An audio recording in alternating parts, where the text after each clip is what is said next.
Welcome to Not Milk Never Milk. Subscribe if you're lactose intolerant. In this video, I will show how to make salsa like a Mexican restaurant. Start by selecting ripe Roma tomatoes and char them on high heat until skins blister. Use fresh white onion, cilantro, and jalapeno to build bold flavor. Blend textures to your preference, pulsed for chunky or smooth for table salsa. Season with sea salt and lime juice, then rest salsa 30 minutes before serving for best flavor.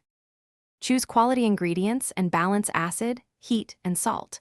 Roast tomatoes and onion for smoky depth, then cool before blending. Add cilantro leaves and jalapeno seeds to control heat, tasting as you go. Use a squeeze of lime for brightness and a pinch of sugar if tomatoes are bland. Chill salsa to let flavors meld, then adjust seasoning right before serving with chips or as a topper and enjoy now. Use a cast iron skillet or broiler to char ingredients quickly for authentic flavor. A blender or food processor gives smooth salsa, while a mortar and pestle keeps texture rustic. Toast cumin and add ground for warm notes, but use sparingly. Keep extra lime wedges and chopped cilantro on hand for garnish.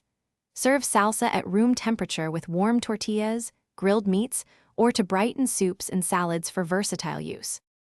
Thanks for watching. If this was helpful, leave a like and consider subscribing. See you next time.